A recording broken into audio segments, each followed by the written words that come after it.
Welcome. I'm J. Michael Silver, and this is Foundational Steps, a show where I talk with people about the choices they've made and how they get where they are in life now. In this episode, I'm talking with Alex Knight. He's an amazing actor. You might have seen him on shows like Narcos on Netflix, ABC's Big Sky, or Last Week Tonight with John Oliver on HBO. Alex is also a teacher and coach of comedy improv. And if you're a comic book fan, you can find him drawn into the latest Suicide Squad Blaze #1 as Michael Van Zandt. Links for Alex and timestamps for everything that came up while we talked are below. Please support the show by leaving a comment or review. I'd love to hear your thoughts, and check out our affiliate links in case there's something cool that might be of value to you. Enjoy our conversation.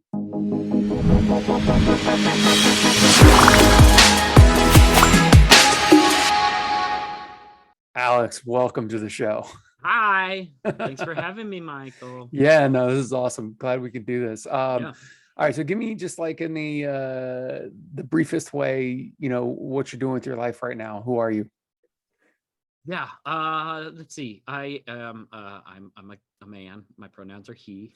I'm a guy. I think I'm a guy in my life right now. Don't fully feel like a man often. Sometimes I feel like a man, but mostly I feel like a guy. Yeah. Who's just trying to make the world a little better in any way. That's always good. And trying real hard not to I don't know, just trying a lot to have fun and be happy as much as I can be. Yes. Just spread that as much as I can, because life's fucking hard. Yes. It's a fucking war in the Ukraine, and it's like, it just sucks in a lot of ways.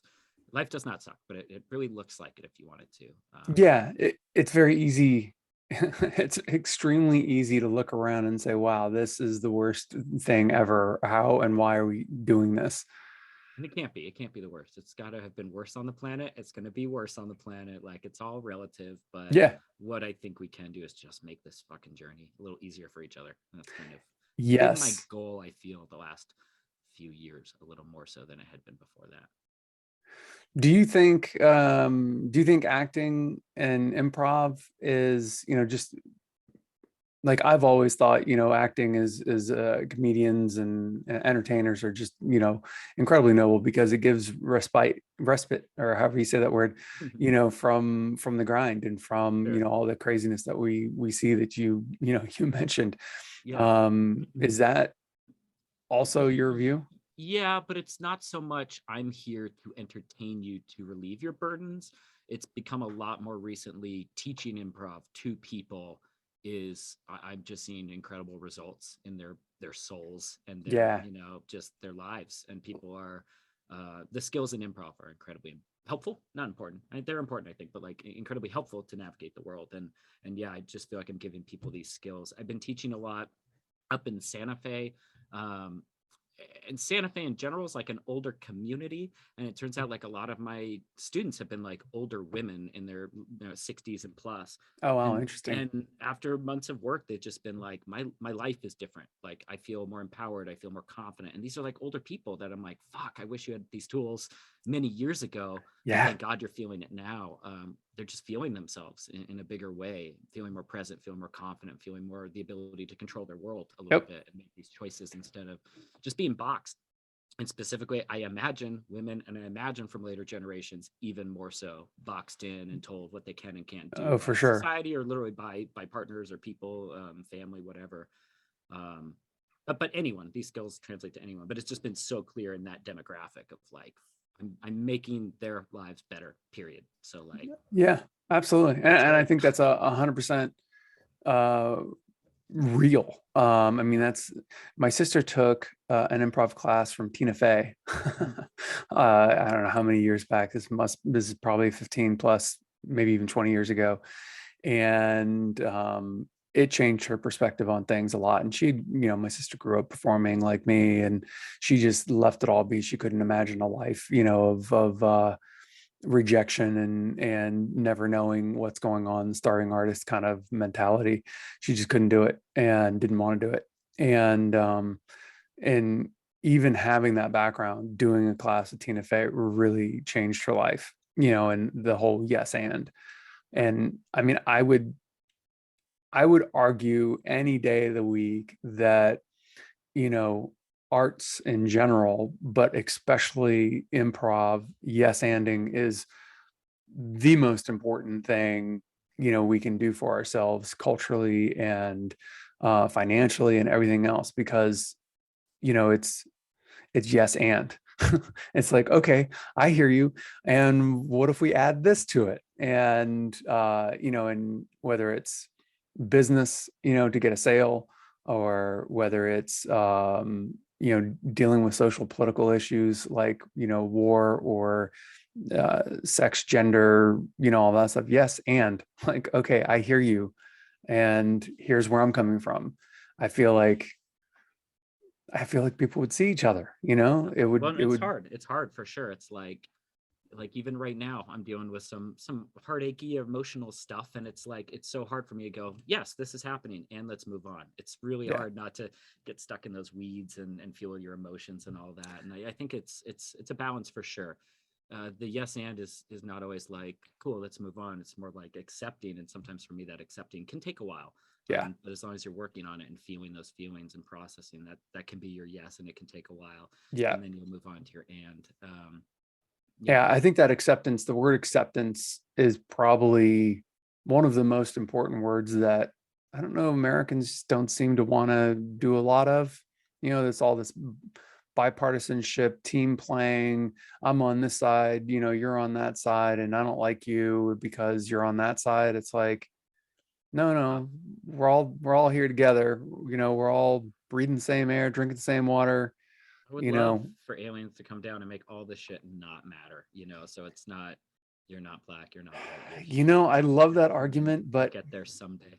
when COVID hit, I rarely post on Facebook outside of, stuff like this, new episodes or whatever.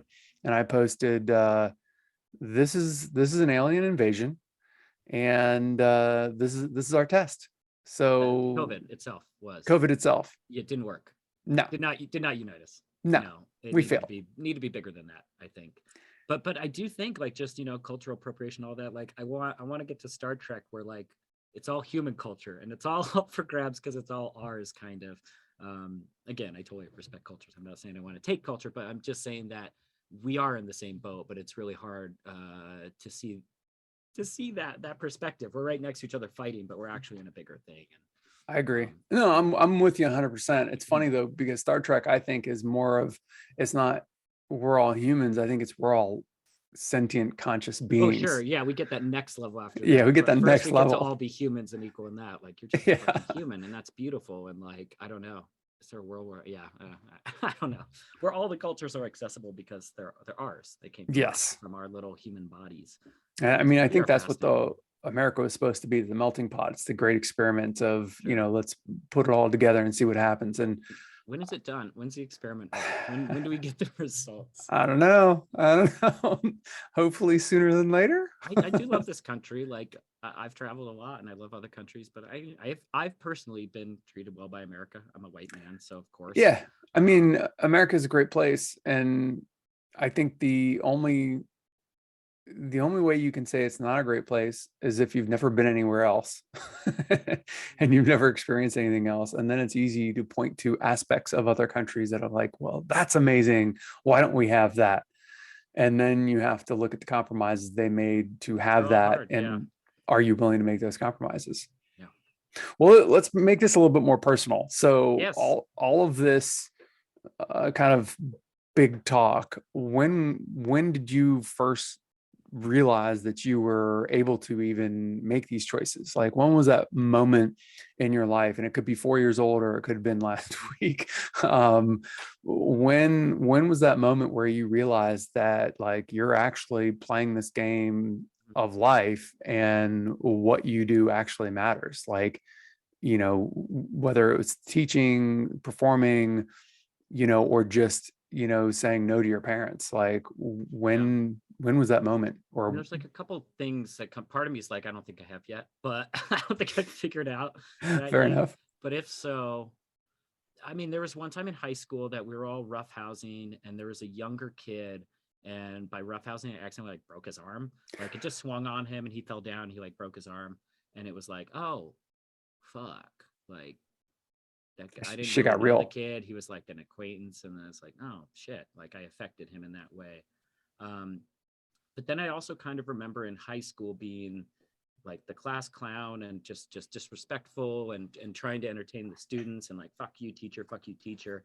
And I don't remember when it was, but I remember somewhere around my senior year I started to realize like the teachers are people, and they're like me, just a little older, and they're trying their best or something. And my whole thing kind of flipped, and I was still class clown, but I was like with the teacher. I was kind of not helping them, but like, yeah, just be more of a I don't know, an ambassador between the groups or Yeah. something, and just not making their lives shitty, which is what I was doing because I thought I was supposed to, because I thought that these kids wanted this or whatever. And it was, yeah, it's some sort of moment. These are both moments that I mentioned of like hurting people, kind of, or realizing that I was hurting people, which sucks. It sucks to hurt people. Yeah. I hate hurting people, Michael. And so that's it. It's like now I'm trying to do everything I can to like not hurt people. Yeah, I'm getting choked up. What'd you do already? You already got me. Like, just thinking about that, like I can't believe I was doing shit like that. So reckless. And Well, there's I some people mean, that haven't figured it out yet and are just going through this world fucking reckless and yeah. stomping on people's toes and disrespecting and hurting people. And I'm Well, at trying not to, first, and I still do it. yeah, I It's mean, but that's hard. the thing. Like when Ash and I got together, well, I feel like we talked about this, but I don't think it wasn't like a heavy moment or anything like that. But it's like, you know, the odds of us hurting each other are probably pretty high, but the more, kind of conscious we can be, the more conscientious, the more empathic, the less likely we are to do it with any intention Sure. and I don't know that we've ever fought in the 3 years we've been together. I don't think we've ever fought once, because I immediately know when I've done something stupid. Yeah. and and pretty much same for her. She doesn't she doesn't do as many stupid things as I do, I think, but we just recognize each other. We just see each other and accept that, this is my process, that's her process, and give each other space. And I feel like I could have never done that when I was younger. No matter how much I wanted to, tried to, thought I could, This is like, this is just makes me think of my improv class. The same thing. It's like what I'm teaching one of my students is like the class specifically that I've been into a lot is called emotional honesty, and it's just about like be fucking real. And if yeah, someone in a scene is like you shithead and you're upset, like you got to say like fuck you, instead of like yes sir I am a shithead, yes and yes and. It's about like just being real with like your reactions. But nice. just you saying that, like giving people space and stuff takes time. In my improv classes, it's like when people first start, it's like constantly talking, and now I'm starting to, the students I'm working with are like finding this joy in silence and giving people space and being like, cool, you said that, I'm going to actually take the real human amount of time to process that and listen to you. And the stage is dead and it's boring and is what you would think, and you're like, we got to fill this shit, but it's like, no, you're seeing these humans process. Yeah, That's actually what you really want. And so it's just kind of similar. It's like same thing. It takes a lot of maturity to be okay with silence and space. yeah, And I'm certainly not always there. Again, I'll get in something. If I'm in an emotional thing with someone, I really want to fucking fix it right away. I'm like, can we talk? Can we talk about it? Can we talk about it? If they're like, I need space, it's real hard for me, but I'm trying. I'm trying to just give them that space to do that processing, yeah. There's something about space, I not to take it too esoteric, but if we are each our own universe unto ourselves, kind of thing, and then we're just, our realities, our universe, our, the way we see the world is bumping up against every other person.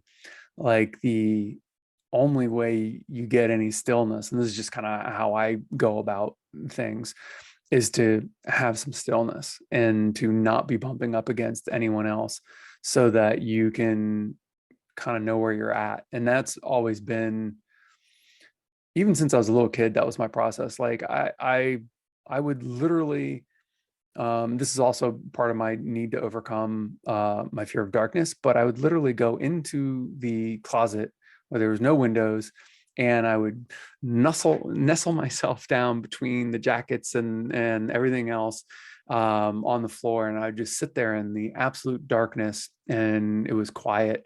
and I would just sit there. And it was very part of my need to get over my fear of darkness, was just feeling comfortable. But then I also found this peace, like when you're just sitting by yourself in the quiet and there's no noises and you can't hear anything.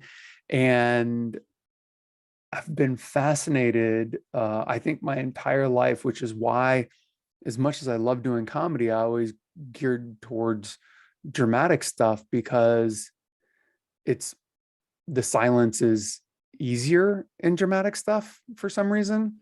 Yeah. Um, Well, again, there's that fear of you need to fill the space. I think with comedy, you need to be entertaining. With drama, it's more like you're being observed, which should be yeah, the same for comedy, but it feels like yeah, comedy, you need to show them what you're doing. Yeah. yeah. It wasn't until I was older that I realized that comedy, like my favorite comedy, has the same stillness. Um, like great sitcoms have real human moments where the people are absorbing, sitting back and absorbing what just happened. And yeah, it's a different thing. Well, I'm curious, just taking a step back to when you broke the kid's arm, Mm. was prior to the holy shit, his arm's broken and this is like a real event.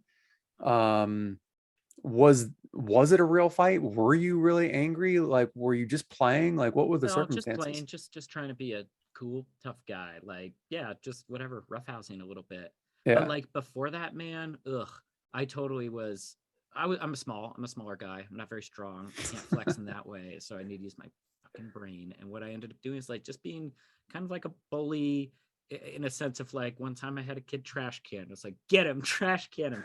Didn't get my hands dirty. Even worse though, like so like I think that arm breaking was, and I wasn't terrible by any means, but like I was not acting from, a virtuous place. And I Yeah. think after that arm break, it was like, oh shit. And then again, the teachers, and just a couple moments of seeing again like the pain I was causing people, and realizing that's not what I want to do, um yeah, I don't know. Wait, what was your question?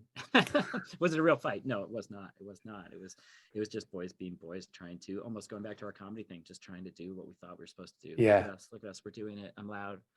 I'm We're playing. playing the roles we're supposed to be playing. Yeah, totally. And then I realized I maybe didn't want to play that role. That was miscast as bully boy, and I was actually kind-hearted person. But I Were was you trying to were play you that role. acting, doing any kind of child acting, school A little plays bit, or yeah. anything at that time? I was doing plays in high school. Yeah, I did a bunch of musicals and stuff. I think chorus play So, was maybe the first one I did. but was that before the broken arm thing? Don't know. Maybe not. Probably not. Yeah, I think theater gave me more responsibility. Gave me something that was my own. You go to math class and they're like, here's the lesson, take it, here's the test, give it Yeah. back to us, all this stuff. But theater, it was like, here's your monologue or whatever. Like it's yours. You make Yeah. this art. Play with it. You need it done by this time. And it was something I kind of cared about. So I think, yeah, the responsibility of theater, I'm sure, started to. Well, not only that, but there was girls in theater, and they were real pretty, and being a nicer person and a kinder person helped in that aspect too. So I didn't want to. There was a town, I don't remember where, somewhere in the Midwest. It was a miner's town, and there was essentially, if I remember the statistics, it was like a murder every other day or something like that, or some big act of violence like every day, fights and stabbings and What murders and about the everything theater? else. Say again. Started dancing? What, they start dancing? No, they brought Ladies? women in. There was no women. Oh, There was no women. They brought women in, and all of a sudden the crime rate dropped in half. yeah, And yeah, then the yeah. more women that came in, the crime rate continued to go down and down and down. Until it's all women, and then there's no crime. Problem. the but it's true. I mean, if you like, I think the majority of people are, within, um the Kinsey spectrum of sexuality.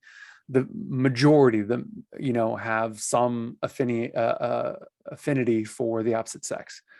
And because of that, because of sex, I'm convinced, whether you look at our childhoods and how we changed our attitudes, our direction, or our behavior, or if you look at, these mining towns, sex plays a massive role in changing our behaviors, and, whether we are conscious of it or not. I mean, that's a whole other discussion, but. Or this one. No, I feel like I'm very driven by sex. I feel like everyone is, but that can't be true. I think that's my own shit, where it's like, yeah, just about everything people do. Like I see people, post something on Facebook. I'm like, I think they just wanted a little attention to eventually get, I don't know, just for me, sex is so fucking primal. I'm not big on eating, so sex is my main primal That's hunger funny. that I fucking have. So It's interesting. My theory, my working hypothesis is that attention is the only real currency. And like, I've written about this. I've never actually posted it anywhere, published it anywhere. One of these days I will. But I think that attention is the only true currency. And everything else is a proxy for attention. So like the sex, I think, is, it's real focused. I'm with you right now. It's a hyper focused attention. Yeah. But it's really just the attention that we're after.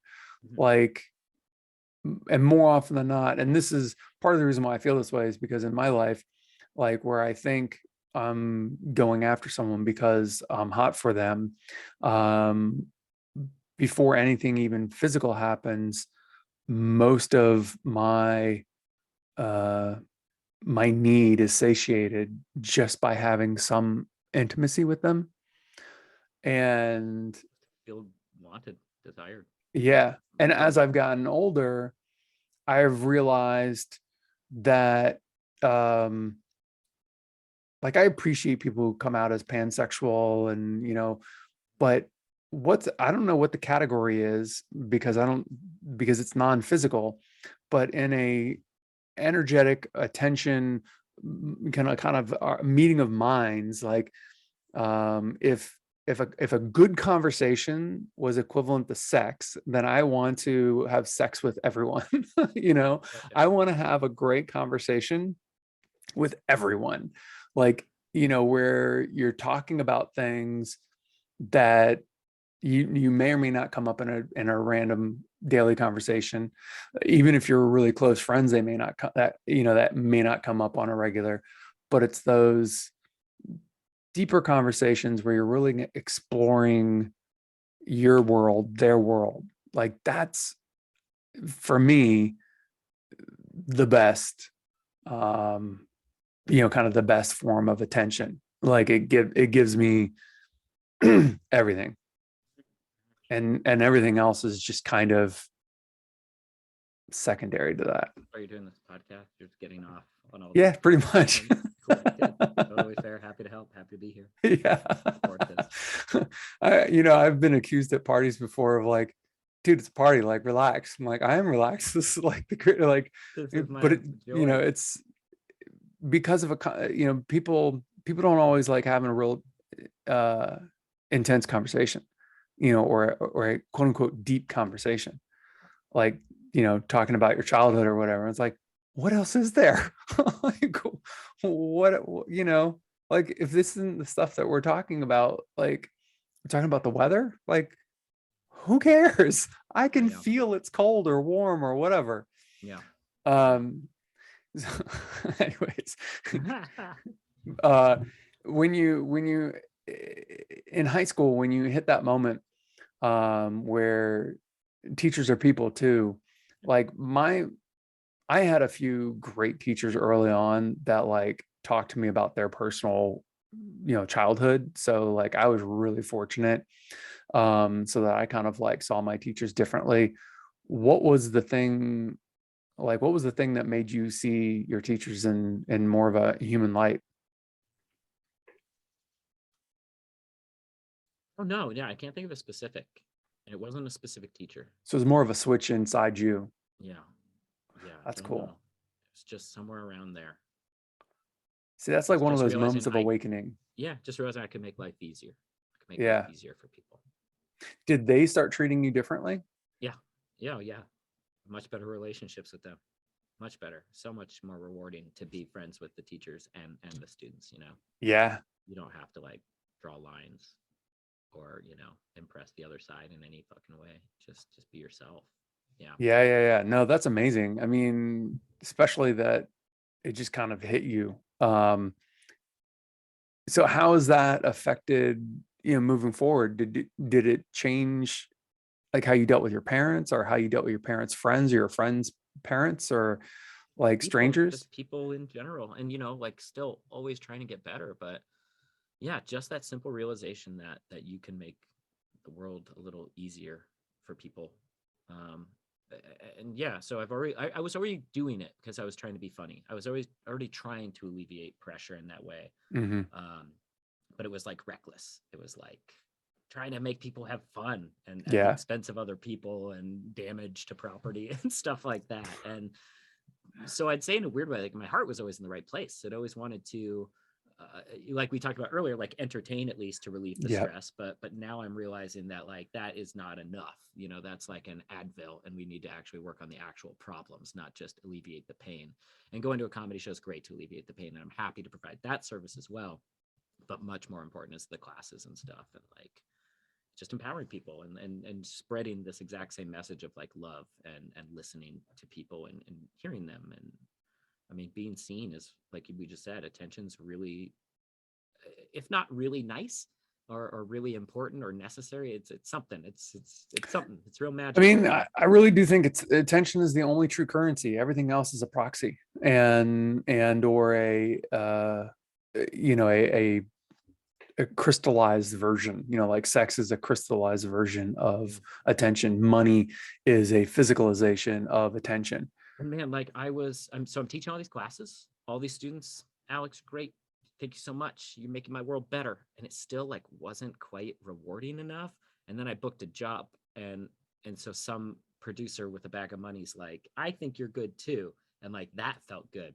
So it's so weird that sometimes the attention or validation, like I was getting so much validation from like below. I mean, below is almost a weird word, but I was disseminating information to people. They were thankful, but it wasn't filling me. I needed someone above me, someone with more power, more attention, maybe, to tell Right. me I was good. And then as soon as I like book some jobs, I'm like, oh, okay, I'm valid or whatever. So it's interesting that I can teach all these classes and have so much love and respect thrown at me and still not feel full, that I needed a different kind of attention. Well, I mean, before I moved out to LA, I was working with at-risk youth, developing programs to bring arts to juvenile detention centers and other places for kids who have been indefinitely suspended from school, and developing these art programs and working with the kids and figuring out what they needed and how to, really make a difference in their life. And hearing that, one of the kids, is thinks that, he can, because I taught him some basic meditation techniques, thinks that, with those meditation techniques, he won't be abusing drugs anymore, and he will be able to, be calmer and have an easier time, in school and at home, because he can escape. He has an escape. And like hearing stuff like that, like it was incredibly rewarding. But one of the things that I was teaching the kids or telling the kids is like, you can do anything in life. You're in here for setting shit on fire. Guess what? People will pay you to set fires and put fires out and blow things up. Like demolition is a real thing. And so I'm telling them to like follow their dreams. And here I was, it's like all I ever wanted to do was be on TV and film. And so after, over a year of doing that, I was like, okay, I'm killing myself here. I'm telling these kids to live their dreams, and I'm like in North Carolina, not doing my dream. And so that's the impetus for moving to Hollywood. I mean, that's how I came out here. So I wish get my it. dream was just to help the people, and that was fulfilling Yeah. enough. And Yeah. maybe it can be, but I do want that validation from outside sources that are not, mine, people that I'm working with. Yeah, That I don't even know if it's for me at least, I don't know if it's the validation as much as it is playing at a different level, yeah, like because doing small shows can be a lot of fun, but like I did this one play, this is years ago. I got good reviews, the audiences loved it, but in one show I might have had 5 people, the next show I had 75 people, the next show I had 15 people. And having the difference between 75 people and 5 people is so different. And I wanted more. I wanted to be at the next level. I wanted to, I wanted to have, 500 people, well, you know what, now I'm thinking about it, it might be like when I'm teaching people, they're thanking me for what I've given them, and mhm, it's not anything I've made. right, It's like I unlocked in them and helped them find something, but it's right. their work that's being celebrated. Thank you, Alex, for helping me create this work, not Yes. your work's great. And so in a weird way, I don't know. And they're saying your teaching's good, but it's still not like, yeah, I want to be validated or seen for my work and the things that I create. And I love to help people create it, but I do need someone to acknowledge my actual work, which happens. I'm fine, Yeah. but I do realize that I need that in my life. I can't. Yeah, I don't know. It's Yeah, weird. there's something incredibly empowering about creating that I don't I don't think I get from anywhere else. Like I've done a lot of teaching over the years. I've, coaching and consulting and working with people and guiding people in various ways. A lot of people, have given me things and it feels good. And if I get paid on top of that, it's nice because I can pay my bills, but it doesn't ever compare to the experience of creating something, um, and being seen for that. For me, for whatever reason, it's not even, um, my father always likens it to a heroin addiction. It's like my heroin is an audience or a movie set or something like that.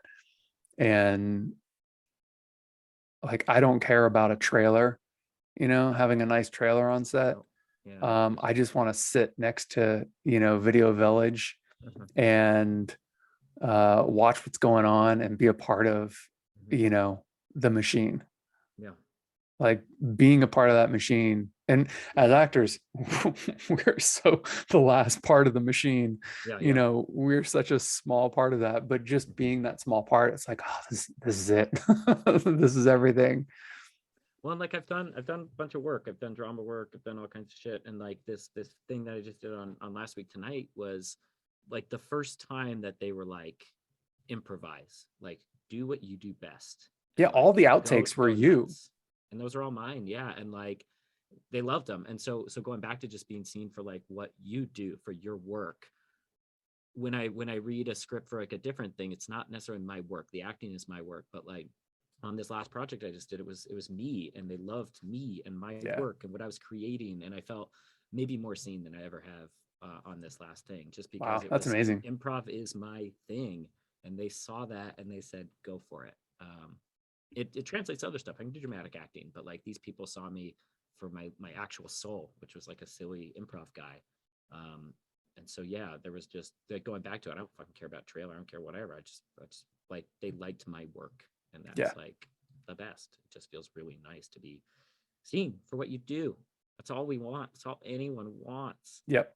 It really Yeah, I is. mean, and the interesting thing is just to extrapolate this out for a half a second. There are people that, do want to just teach. There are people that want to build, be engineers. There are people that want to cook. There are people, there are real people that love coffee and making coffee and the art of making coffee and serving coffee. Um, that's a thing. Like, Yeah, the glad they're out guy there. who do what? I'm glad they're there. I love Yeah. my Oh, coffee. I love that absolutely. someone is giving so many fucks about coffee. that they're Yeah. making it better every day for me. I mean, I think if people were accepted for who they are and respected more, perhaps it would be easier to fill positions, and it would be easier to do this thing called life with everyone, because they would be respected for cleaning up, or for serving, or for cooking, or for whatever it is that they're doing. I mean, it's so small, but I've noticed just the past, like, since I don't know, like, I worked before pandemic, and now I've worked a little bit after it. And I do feel like I felt a change on film sets of even all the walkies being like, thank you, appreciate you. Like, and That's cool. whether it's just a like, how's your day? And it doesn't mean anything. The word still like, I appreciate you. I've heard a lot more on film sets than ever before. And so I don't know, maybe people are waking up a little bit to respecting each other in a deeper way and realizing that it just smooths all the wrinkles out. Well, if they say it's got to get worse before it gets better, we're definitely there. Yeah. Yeah. So, maybe we are starting to crawl out of it. I mean, I'm more on the Steven Pinker side, like we are in a better place. Like, violence isn't just getting better because we're more cautious. It's actually getting better. Like, I think the statistics, was the way they proved it wasn't just like violence against children has lessened, because even though parents are more hyper sensitive to the potential dangers, which I don't think is good, but adults who are free roaming, per capita, have exponentially less violence now than 30 years ago. And that's how they determine that it's across the board better, and it's not just because people don't let their kids walk to school anymore. And it's an interesting place where I think culturally, the globalization, yeah, globalization of the world, I think, has forced people to realize that it ain't so big of a place. So what do you, or how do you deal with your stresses, and you want to be a better person, you're working to do that, you're working to help other people be better people, but like you were saying, you're dealing with some emotional trauma right now. How do you process that? Like, what are your coping mechanisms? Like, what do you do? I cry, I bite my fingernails. I don't eat. I don't. So wait a second. Let's explore all that for a second. Normal, baby. Because biting your fingernails, although some people might say that that's not a good way to deal with your stress. Yeah. I think it's a legitimate, form of dealing with stress. For 37 years. So but I want to quit. I would love to quit, but I know that if I do, that energy is just going to go somewhere fucking else. I'm going to be doing something else that's like somewhat destructive. Maybe I can turn it into meditation. That's probably the safest way, but and maybe a moving stress meditation resources into, it needs to be more active. Like, I have sports help. Like, just, I play volleyball and I run and stuff. And do you play any instruments? I don't, man. I would love to, but like, I just get so frustrated how much work it's going to take to make the instruments sound good. I don't know. It may not take that much work. I mean, I have a ukulele. I plug away on it every other month for a week. Well, I had this image of you biting your fingers and then playing the piano. Cool. I love it. I wish. Yeah, I mean, I think there's something about music for me that I've almost decided, and maybe I'm wrong on here, maybe this will change, but I'm almost like, you know what? I'm going to let the musicians create magic for me, and I'm going to let that art form not be mine. Like, I paint, I can do sculpture, I can do metalwork, like I can do other art, but music, I'm almost like, I'm going to let it be magical to me. I'm going to let it elude me. I'm going to let it just be so beautiful. Like, I don't know. I want to know how the sausage is made with music. Like, that's funny. No, I get that. I've played instruments on and off my entire life. And when I put them down, it's either because I'm so stressed that like I look at it and what I want to do with it and how I want it to sound, and I know I'm not gonna get it. So That's just it. I'm just I'm like, like, I can't. I gotta just put it down for that's right not now. there. Yeah. And I could Yeah. make it sound good, but it's gonna be fucking 4 more hours. And then the other side of that is I've met people that are so good. Yeah, it's in them. That's another thing. I'm like, you're a fucking musician. Yeah. I'm not. I can dabble in your art. I could pass some stuff off maybe, but like it's not my passion. There's a difference when, yeah, when someone dedicates themselves to it, you can tell. I think that's it too, is like if I did music, I'd want to be good at it. And to be good at music, it would take all the work I'm putting in my other art, you know? Yeah. Well, you mentioned painting. Obviously, I follow you on your Instagram, which you put out, almost daily. I feel like there's been some misses here and there, but you have a watercolor that you do, and some of them are very, I don't know, I guess I'd say satirical. Sure. Um, and sometimes I see a lot of you, sometimes like it's not obvious to me, and maybe just because I don't know what's going on in your life, or Sure. I'm not around or whatever. But is the painting a form of stress relief, or is it an artistic expression, or what? How did? Yeah, I mean, I started painting. I was with a partner for like 9 years, and we broke up and we split. And to process that, I started drawing these silly drawings. And then my friend saw me. He was like, "Those are really good. You should like put them on Instagram." I was like, "Wow, what's Instagram?" And he was like, "This, put them on." And then I started, and now I have thousands up there. And so it started as a diary for sure, a processing diary of my emotions. And it has continued to be that. And when there are dry spells, it's often actually that I'm very happy and I have nothing to draw about, you know? Oh, interesting.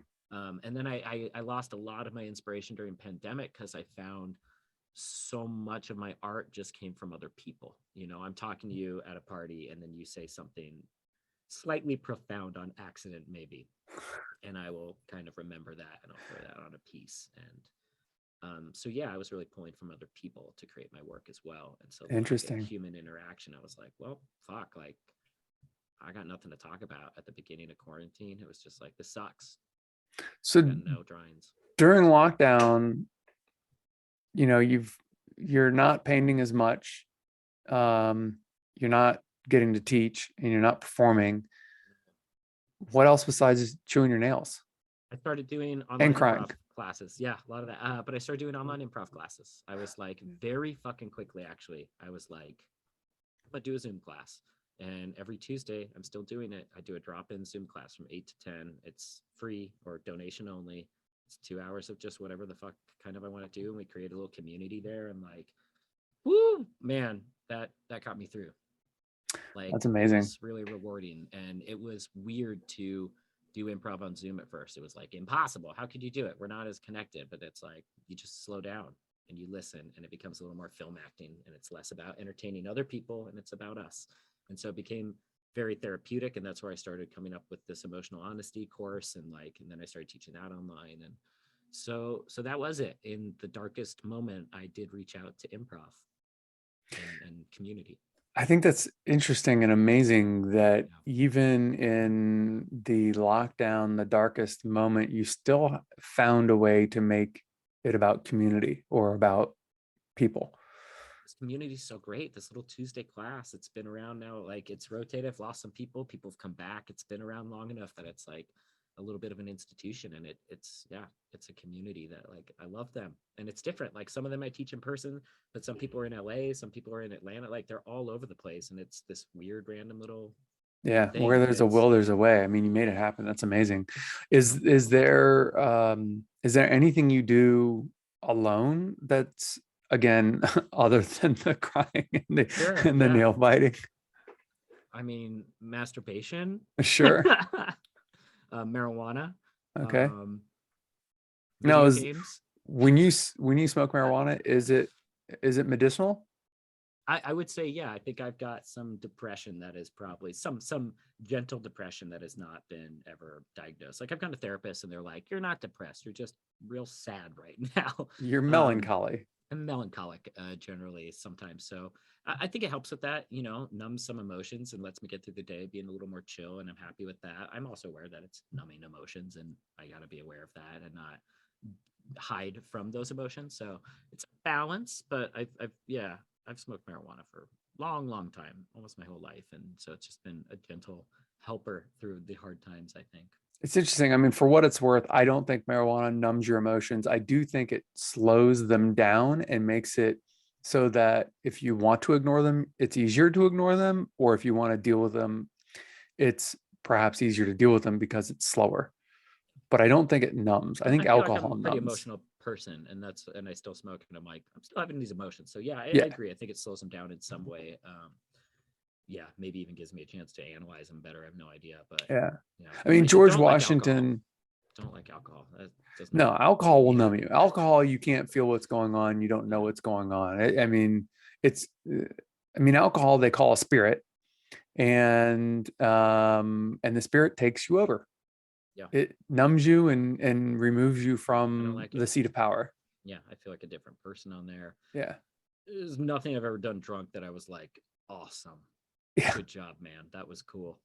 Yeah. I mean, and I'm not, I am an advocate for cannabis and for medicinal use of any substance. I think alcohol can have its medicinal Sure. purposes, just not the way Americans use it, or most of the world uses it. But I mean, George Washington, um, in the Masonic Temple in DC, there's a little case, a little silver case, and it was partitioned, two partitions, so a little three compartments. And the story is that one uh, carried cocaine, one carried snuff, and the other carried marijuana. And I have no idea. I've heard this is true, and I've also heard maybe cocaine wasn't because it had to have been something else because it wasn't being made back No. then. Yeah, yeah. But The idea is the same. He had his drug yeah, satchel, his little pouch of drugs. yeah, and they had different purposes. And supposedly he liked to smoke the weed when he was in strategic meetings, whether it's political or battle oriented, because it slowed him down and gave him an opportunity to really feel what he was thinking and explore ideas. Now, granted, that shit wasn't nearly as powerful as today's Sure, stuff, sure. but you know, self-medicating. I mean, that's some people say it's a really horrible thing, but it's like, well, what is caffeine? What are cigarettes? Like, what is sugar? What is food? Like, it's all self-medicating. And if you don't know yourself, obviously you've got to learn how to be honest with yourself. And I think it sounds like you are. But if you know yourself, then you know that, taking the edge off will make it easier, or painting, or, you know, you need something sweet tonight, or, sugar is one of the most powerful drugs out there. It changes our brain chemistry, period. So, I mean, just to kind of throw that back at you, and a question is, as you've gotten older, are you more conscious about what you put in your body and how you put it in and when you put it in, or are I'm you? aware, Yeah. but I still kind of treat my body like shit. I still think I've got time to not care, but I'm realizing I gotta start caring. I'm getting better at it. I'm trying to, but yeah, I eat a lot of sugar. I eat a lot of fats and meat and shit, and like I just think on a long enough timeline, everyone will become a vegetarian. It just like it makes sense. It seems like a logical like step, and so I'm looking forward to my vegetarianism in a couple of years. We'll see. Maybe. I was a vegan for Remove 9 years. my It did meat. not work out very well. Huh? 9 years, Um, huh? yeah, 9 years. I was always inflamed. Like, I developed allergies and was like, no, no, no, this is the healthy thing. No. Huh? Huh? Well, veganism might be too far, or no? Is Maybe. I vegetarianism don't maybe know. start to I count? think, I think if this is, out there, but I think if evolution is a factor in our ability to be, processed foods, we've evolved, then most people probably are not evolved to be vegetarians physically. So And the evolution to be a vegetarian, I think, will require more time. And yeah, I mean, I don't think there's ever been a vegetarian in my in my family tree. Like, I don't think there is an ancestor of mine that has been a vegetarian. It's just not in my body. like I got way more Eventually, when I started eating meat again, I got way more healthy. yeah. And I immediately, mean, we're supposed to, right? We got the teeth for it. yeah. We're supposed to eat some meats But I mean, occasionally. there's a difference between, like, if you look at the Indian diet, the Indian vegetarian diet is very different than like the American vegetarian diet. American vegetarian diet is primarily processed foods. And now industry is trying to add all kinds of crazy, fake meat, which is like, well, if you're gonna go vegetarian, why would you want fake meat? Like, the whole I mean, point of I think it's for me. vegetarian, It's for the transition people, probably. Like, I I need guess, the I fake don't meat, know, but none of it seems healthy. I'll do a soy chorizo. Yeah, all that soy, it gives me the worst gas, and gives me inflammation, and makes my body hurt when I eat Yeah. a lot of soy or hydrogenated But oils it's or tough. whatever. It's like, when do you, when I want to have some sugar, like, when do you trust your body knows what it's doing and what it wants, or when it has been, like, trained for that sugar? I mean, I'm probably addicted to sugar and that's it, but I do like to give my body a little bit of credit and hope that it's like, no, man, you do need this. So I don't know where that line is. That's my question. I mean, I think if you really wanted to find where that line is, you'd find it. Yeah. Because, like, anyone that's like, I've tried every single diet out there. In the last, say, let's see, I probably I think I started eating meat maybe like 18 years ago. Started eating meat again. And in the last 18 years, I've literally tried, everything. I've tried going back to vegan. Why? I've tried, do what? Why were you trying all these? Um, because when I started eating meat again, I started getting healthier, and I started, like, losing weight and being less achy, and when you're in your, mid 20s, like, you shouldn't be achy.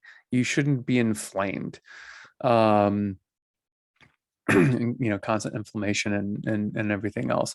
And so when I started eating meat again and I started getting in better shape and started becoming less inflamed, I was like, okay, so clearly I wasn't doing the right thing for my body. And That might be. so then it became, well, what is the right thing? And so I spent years even knowing that, well, I've already kind of done this, or I've already tried a version of this. Well, I'm going to do it in a different way. I'm going to try, whatever. And I've come to the conclusion that, I think talking to a lot of people, reading a lot of books and listening to a lot of podcasts and everything else, I think everyone's body is different. And I think the majority of people probably need some meat, maybe not a lot of meat, maybe not nearly as much as they're eating. I think in general, people eat too much.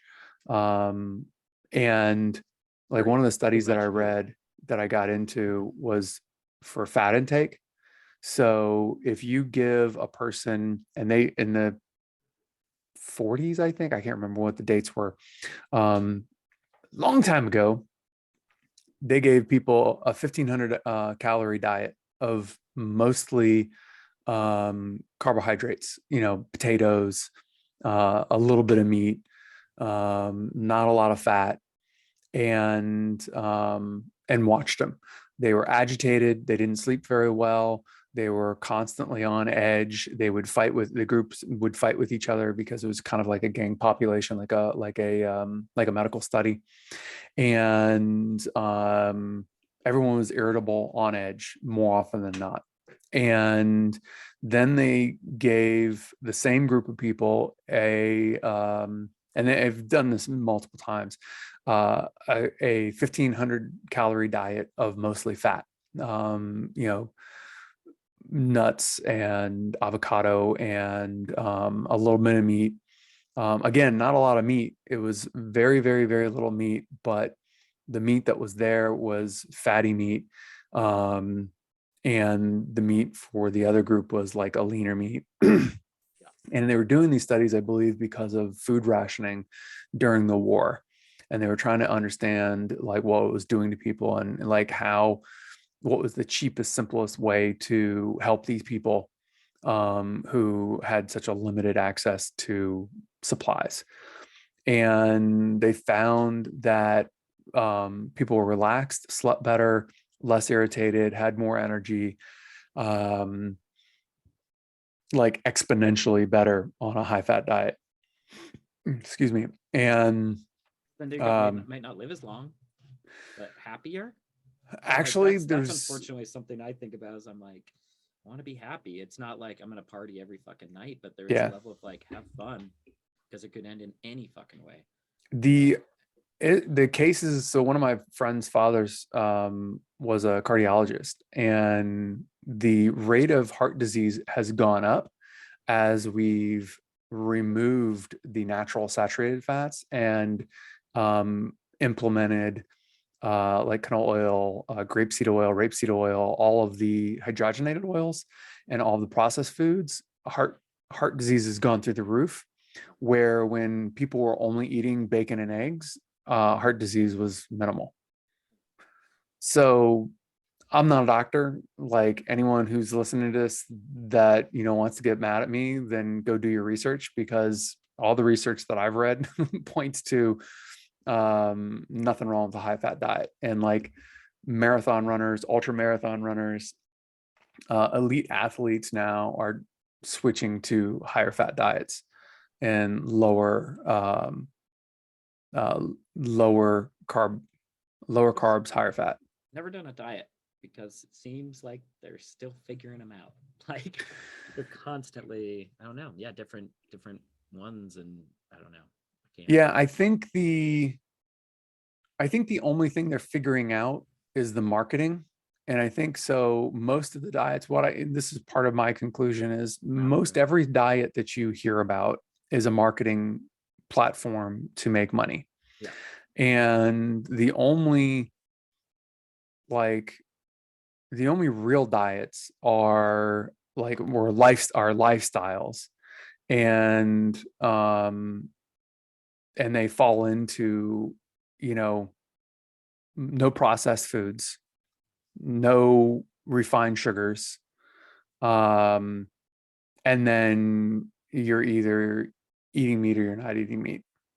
Like pretty much all of the lifestyles, the healthy lifestyles, the vegetarian lifestyle that works from what I've read and what I've personally experienced is no processed foods and no refined sugars and no oils that come from anything other than nuts or fruits like avocado.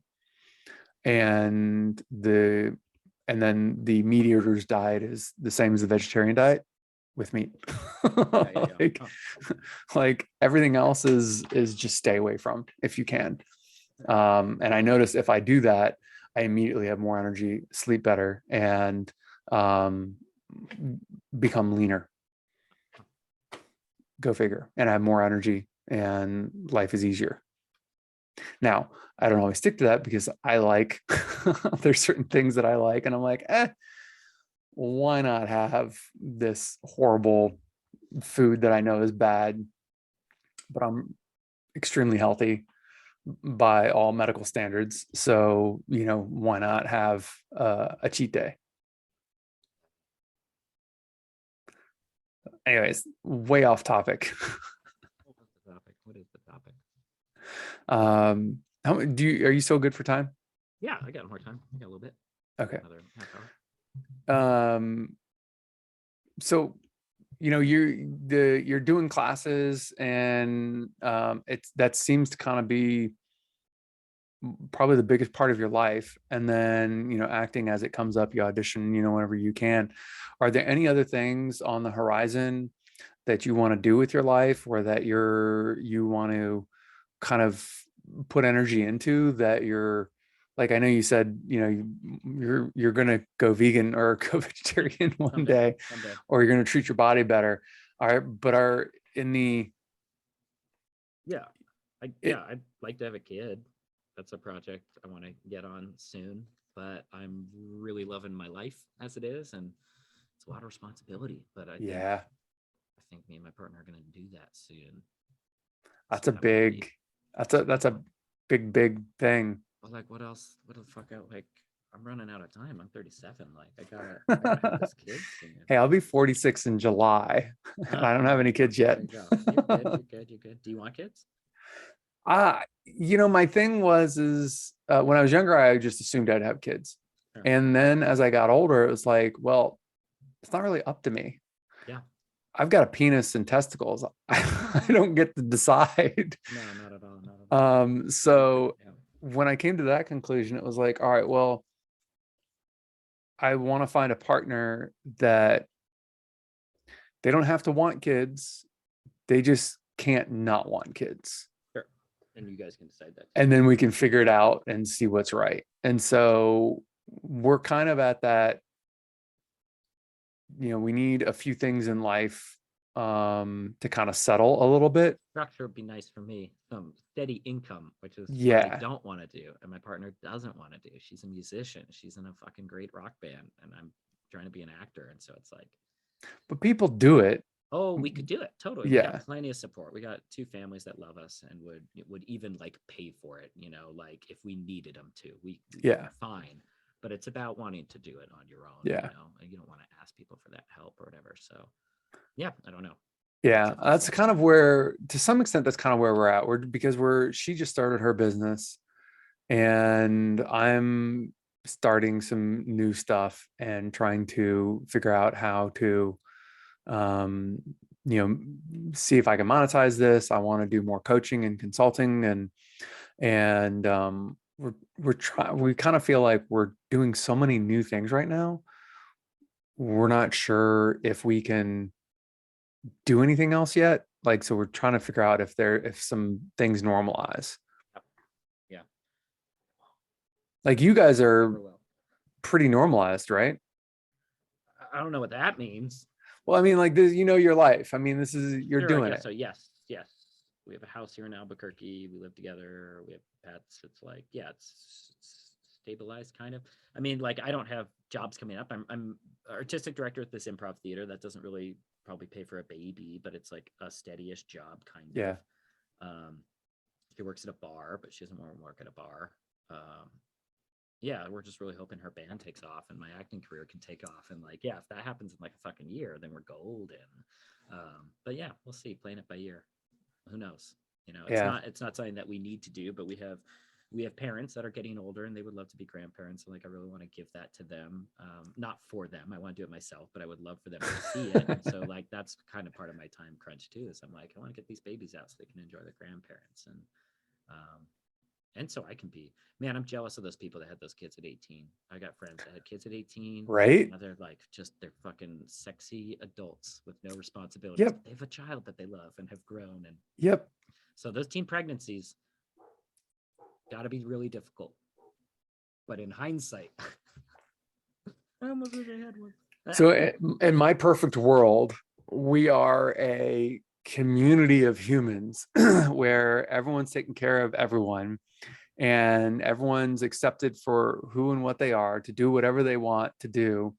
And you have kids at a young age and the village raises them, the community raises them, obviously with your help, support, and impact and everything else, so that we can get that out of the way. We can grow the population and grow the community, but also have our own lives. And that's part of the goal too, is Lauren, my partner, really wants a community. She wants a little hippie community somewhere, get some property, put some houses on it, and then raise children together or whatever. So that would. So I have an idea for that. Come on in, baby. Let's do it. If you make it, instead of like a commune, if you make it a business where you're actually able to grow, grow your own food and make your own textiles and then sell that to other communities, then you have like a little city LLC. And then it's everyone's got their job, everyone's got their role, and it would become, I think, much more, I Able? think it'd be easier to do. Yeah. Than just love keeping it together. Yeah, Yeah. because because, I think love is maybe the greatest export any community could have, to share with the world, Yeah. if they're willing to share it. But um, right now we're dealing with some pretty massive forces that only want goods and services.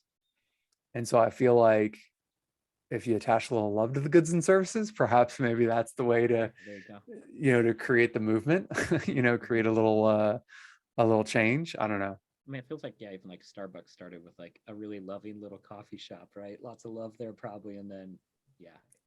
Yeah. And I mean, I have friends that work for Starbucks, so I don't want to slam on Starbucks No, because nothing wrong with Starbucks. I'm just saying it's a yeah, giant fucking corporation. yeah, But I bet it started with like a nice little yeah, small coffee shop. exactly. And they put their employees through college Yeah. and they do all kinds of They amazing seem like things they for their treat 'em pretty employees. good. So Yeah. yeah, I mean, I think it's all doable. Yeah.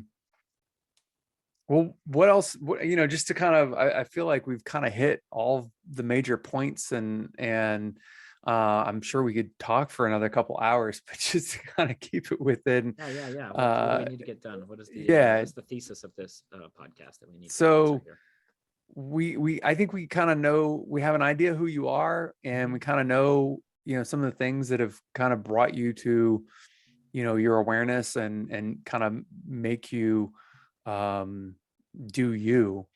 And now we know you want to be a father, and you're going to be doing that, and you're going to bring another little uh person into the world and help them make the world help them make the world a better place.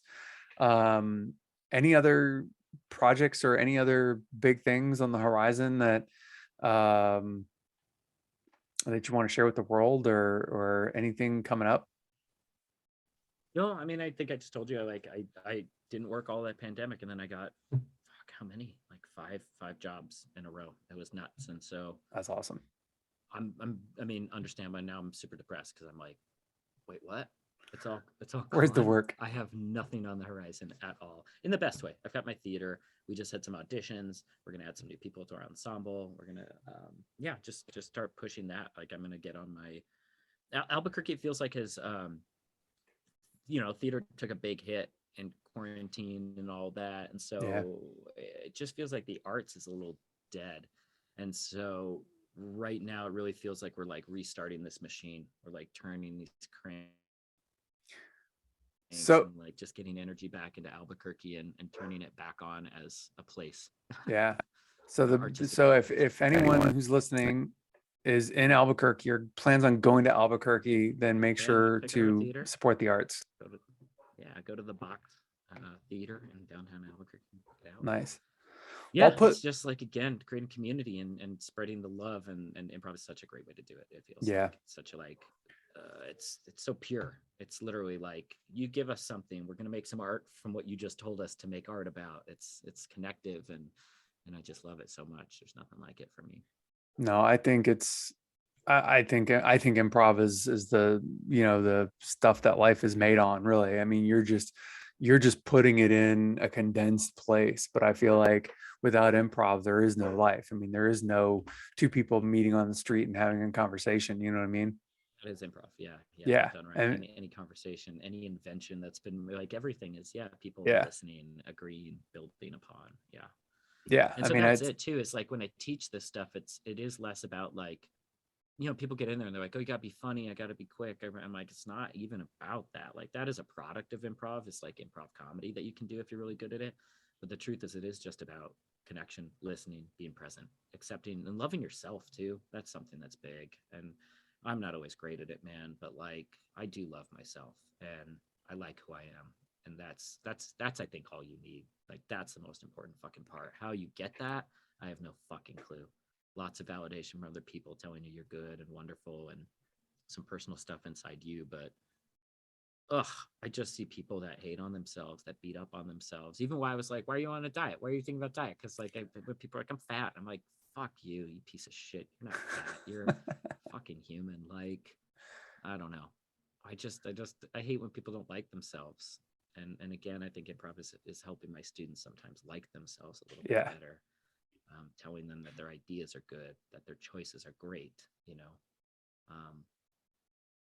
yeah, I don't know. I think that's been, if there's anything that's got me through life, it's loving myself in some fucking way. I have no idea how I'm able to do it. Because I do bad things and I hate myself and I regret things I've done, but I do generally like myself. I think that's big and kind of actually rare. I think that's amazing. My mom told me after 75 years that she's just learned how to like herself. And that's like, on one hand, that was incredibly depressing to hear that it took her that long. This sounds exactly like my students. It's like they're just finding out who they are in their late 60s. And I mean, I don't think it was I think if you were engaged in society, and you were told you had to engage in society, then it wasn't finding yourself and being happy and being. I was not told it was a thing for you to do.